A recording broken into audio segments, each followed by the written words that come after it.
আজ আমি আপনাদের একটা খুব সোজা প্রশ্ন করতে চাই।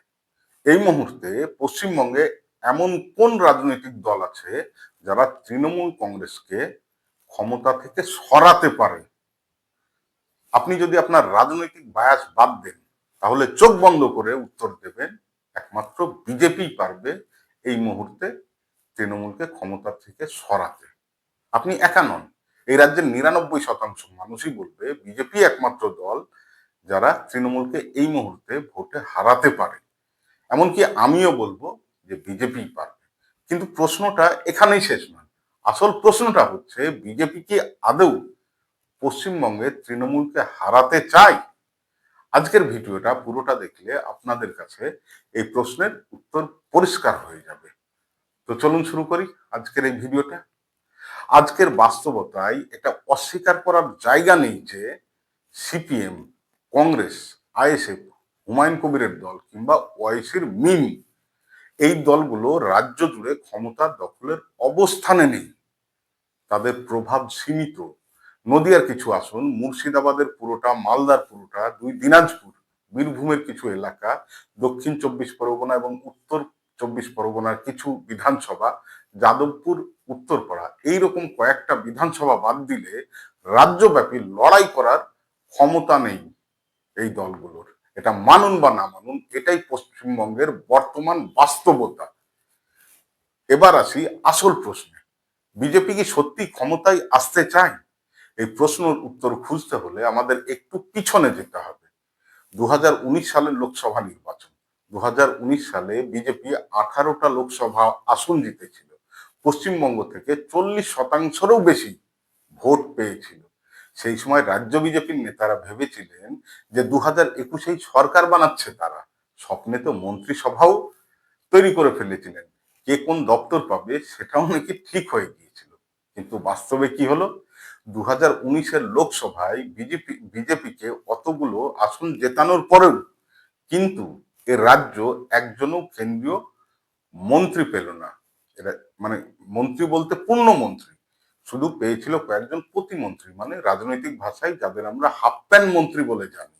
অথচ বিহার বলুন, আসাম বলুন, এই রাজ্যগুলিতে কম আসন জিতেও অনেক অনেকজন করে পূর্ণমন্ত্রী পেয়ে গেল। তখনই রাজনৈতিক বিশ্লেষকরা বুঝে গিয়েছিল কেন্দ্রীয় বিজেপি বা আরএসএস আসলে চায় না পশ্চিমবঙ্গে ক্ষমতায় আসুক তারা। এবারে সাম্প্রতিক ঘটনা দেখুন। গত ১ মাসে মোদী এলেন, অমিত শাহ এলেন এ রাজ্যে, একের পর এক সভা করলেন। কিন্তু প্রশ্ন, বাংলার জন্য কোনো স্পেশাল প্যাকেজ, নতুন কোনো শিল্প, বড় কর্মসংস্থান প্রকল্প? একদমই না। আলোচনা হলো কি নিয়ে? বাংলাদেশি অনুপ্রবেশকারী, মন্দির মসজিদ, রোহিঙ্গা, দুর্নীতি, অপশাসন। এবারে লক্ষ্য করুন, এই কালকে সংসদের যে বাজেট পেশ হলো, বাংলার জন্য কি আছে? কয়েকটা করিডোর ছাড়া কিচ্ছু নেই। অথচ আমরা জানি ভোটের আগে যদি বাজেট পেশ হয়, তাহলে দেখি যে সেই রাজ্যের জন্য হাজার হাজার কোটি টাকার প্যাকেজ ঘোষণা হয়। গত বছরেই আমরা বিহার, অন্ধ্রপ্রদেশে সেটা লক্ষ্য করেছি। কিন্তু পশ্চিমবঙ্গের জন্য বড় একটা শূন্য ঘোষণা হলো। তাহলে বিজেপি কেন চায় না তৃণমূল এ রাজ্যে হারুক বা ক্ষমতা থেকে যাক? প্রথম কারণটা বুঝলেই অনেকটা পরিষ্কার হয়ে যাবে আপনাদের কাছে।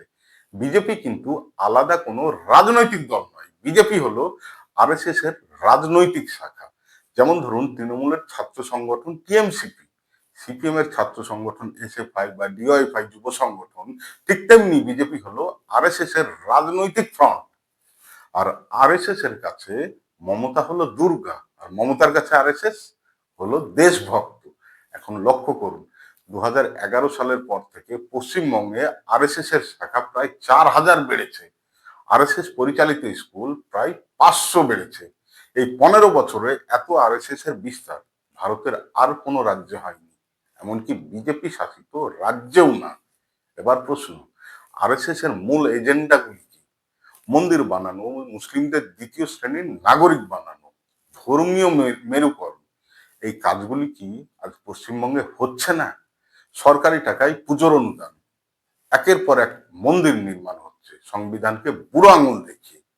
মুসলিমদের ওবিসি সরকারি চাকরি থেকে কৌশলে বাদ দেওয়া হচ্ছে। কিছু মুসলমান মানুষকে দুর্নীতিতে জড়াতে দিয়ে ক্রিমিনালাইজ করা হচ্ছে। সব মিলিয়ে আরএসএস এর এজেন্ডা বাস্তবায়ন করছে কে? একমাত্র আমাদের রাজ্যের মুখ্যমন্ত্রী মাননীয় মমতা বন্দ্যোপাধ্যায়। তাই আরএসএস চাই না মমতা ক্ষমতা হারাক। দ্বিতীয় আরেকটি কারণ, জাতীয় রাজনীতির অঙ্ক সারা ভারতের বিজেপির ভোট প্রায় 35%। মানে কি, বাকি যে 65% মানুষ তারা হচ্ছে বিজেপি বিরোধী। বিজেপি কিন্তু উন্নয়নের জন্য অন্যান্য রাজ্যে ক্ষমতায় নেই, তারা টিকে আছে হিন্দু মুসলমান পাকিস্তান মন্দির মসজিদ আর ভয় ঘৃণার রাজনীতিতে। আর এই জন্যই পশ্চিমবঙ্গ দরকার তাদের। পশ্চিমবঙ্গকে ভয়ের উদাহরণ হিসাবে দেখানো হয়। এখানে নাকি হিন্দুরা নিরাপদ নয়, পুজো করতে পারে না বা তাদের রীতিনীতি মেনে বসবাস করতে পারে না। বাংলাদেশ রোহিঙ্গায় ভরে গেছে নাকি পশ্চিমবঙ্গে। এই ভয় দেখিয়ে বিজেপি অন্য রাজ্যে ক্ষমতায় থাকে। এবার ভাবুন, যদি তৃণমূল আজ হেরে যায়, কাল তৃণমূল দলটাই উঠে যাবে, লাভ কার হবে? লাভ হবে বিজেপি সাপোজ ক্ষমতায় চলে এলো, তাহলে বিরোধিতায় কে থাকবে? সিপিএম আর কংগ্রেস, তারাই শক্তিশালী হবে। আর এটা বিজেপি কখনোই চাইবে না। তাই তাদের কাছে সবচাইতে সুবিধাজনক পরিস্থিতি মমতা ক্ষমতায় থাকুক আর বিজেপি শক্তিশালী বিরোধী হোক, এবং গোটা দেশে তারা এটা দেখাতে চায়। এতক্ষণে নিশ্চয়ই পরিষ্কার হয়ে গেছে বিজেপি তৃণমূলকে কেন হারাতে চায় না। তাই বিজেপিকে ভোট মানে পরোক্ষভাবে তৃণমূলকে আবার ক্ষমতায় আনা। তাই যারা সত্যি তৃণমূলের অপশাসনের বিরুদ্ধে, তারা সিপিএম হোক, কংগ্রেস হোক, আইএসএফ হোক, হুমায়ুন হোক, যাকে খুশি ভোট দিন, কিন্তু বিজেপিকে ভোট দিয়ে আবার মমতার হাতেই শক্ত করবেন না। ধন্যবাদ। ভিডিওটি যদি ভালো লাগে তাহলে অবশ্যই আমার চ্যানেলটিকে সাবস্ক্রাইব করবেন, লাইক শেয়ার কমেন্ট করতে ভুলবেন না।